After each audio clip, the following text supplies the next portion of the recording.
মা, তুমি এই সময় একা কোথায় যাচ্ছ? আমাকে একবার বলে যাওয়ার প্রয়োজন বোধ করো না? না, মানে ওই আর কি, একটুখানি বের হয়েছিলাম, দরকার ছিল। দরকারটা মিটিয়ে নিয়ে এই চলে আসবো। এই গ্রামের একটা লোকও ভালো নয়। তুমি এইভাবে একা একা বের হয়েছো। যদি তোমার কোনো ক্ষতি করে দেয় তাহলে? তাহলে আর কি, মরে যাব। মরে গেলে আমার তো কোনো অসুবিধা নেই।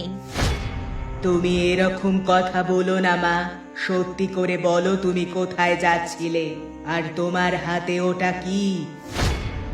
কই কই না তো, আমার হাতে তো কিছু নেই। ও কিছু নয়, ও তোকে ভাবতে হবে না বিশেষ কিছু। আমি যাব আর চলে আসব। বুঝতে পেরেছি। হঠাৎ করে তোমার এরকম মতি জাগলো কেন মা? তুমি আমাকে বন্দি করতে চাও? তোমার সাহস তো কম নয়। তুই তুই এখান থেকে চলে যা। তোর ভয়ে গ্রামের মানুষ এক ঘরে হয়ে থাকে। রাত্রির হলে গ্রামটাকে শ্মশান মনে হয়। কোনো জীব জন্তুর ডাক নেই, ঝিঁঝি পোকার ডাক নেই। সবাই যেন ভয়ে থাকে। আমার প্রচন্ড কষ্ট হয় এই বুড়ি বয়সে। ওই ভুলটা করো না মা। তুমি আমাকে জাগিয়ে তুলেছিলে বারবার, সকাল সন্ধ্যা আমাকে নিয়ে কান্নাকাটি করতে।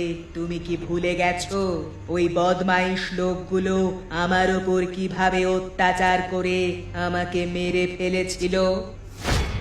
আমি আমি কিছুই ভুলিনি, কিন্তু তুই বোধহয় ভুলে যাচ্ছিস।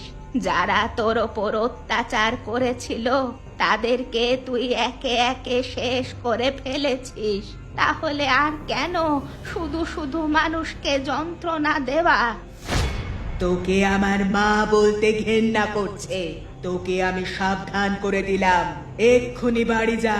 ঘর থেকে আজকের পর আর বের হবি না, না হলে কিন্তু এরপর তোর সর্বনাশ আমি করে দেব। আমার কথা যেন কানে থাকে, না হলে বুড়ি বয়সে মরবার আগে তোর কপালে অনেক যন্ত্রণা আছে।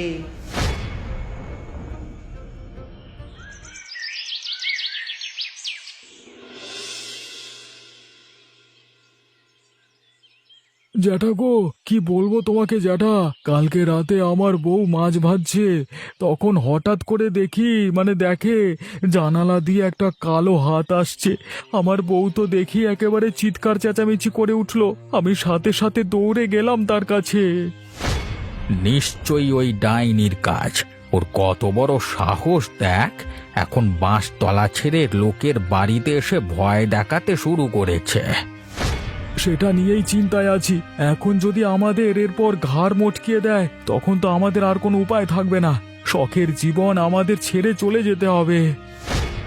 আমার নাতিটা এসে ওই ডাইনিটার খপ্পরে পড়েছিল, তাকে মারতে এসেছিল। ও ভাগ্য অনেক ভালো যে বেঁচে ফিরেছে। জ্যাঠা, আমাদের আর চুপ করে বসে থাকলে চলবে না। আমরা পুরুষ মানুষ, আমাদের আবার ভয় কিসের? কিন্তু উপায় তো কিছু নেই আমাদের। আমাদের গ্রামে কোনো কাপালিক বা তান্ত্রিক থাকলে তাকে গিয়ে অন্তত বলতে পারতাম আমরা সমস্ত ঘটনা। তাহলে কি করা যায় বলো তো? আমাদের ধৈর্য ধরতে হবে, দেখা যাক অরিত্র কি করে। আমার মাথায় তো কিছুই আসছে না। এখন অরিত্রর হাতে সমস্ত কিছু ছেড়ে দিয়েছি, ও যা পারে করুক।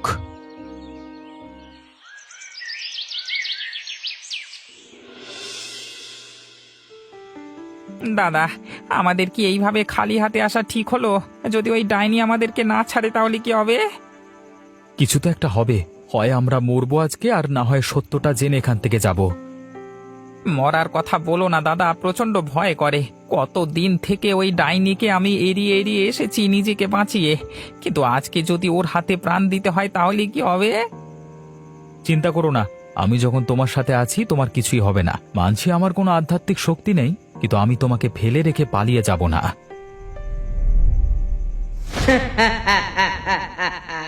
কি চাই তোদের? এখানে কি করতে এসেছিস? আমরা তোমার জন্য এখানে এসেছি। আমরা তোমাকে মুক্তি দিতে চাই। মুক্তি? তোকে কে বলেছে আমি মুক্তি চাই? আমি তো তোদের মতো লোককে মেরে ফেলে আনন্দে থাকতে চাই রে। আমি তোমার সম্পর্কে যা শুনেছি, কিছু খারাপ লোকের দ্বারা তুমি প্রাণ হারাও। আশা করছি এতদিনে সেই খারাপ লোকেদের তুমি মেরে ফেলেছো। তাহলে তুমি প্রতিশোধের আগুনে জ্বলছো কেন? সেটা আমি তোকে বলতে বাধ্য নই শয়তান। তুই এখানে এসে আমার পরীক্ষা নিতে চাস? তোর সাহস তো কম নয়। আমি পরীক্ষা নিতে নয়, শুধু সত্যটা জানতে এসেছি আর তোমাকে সাহায্য করতে এসেছি। এই পাপের বদ্ধ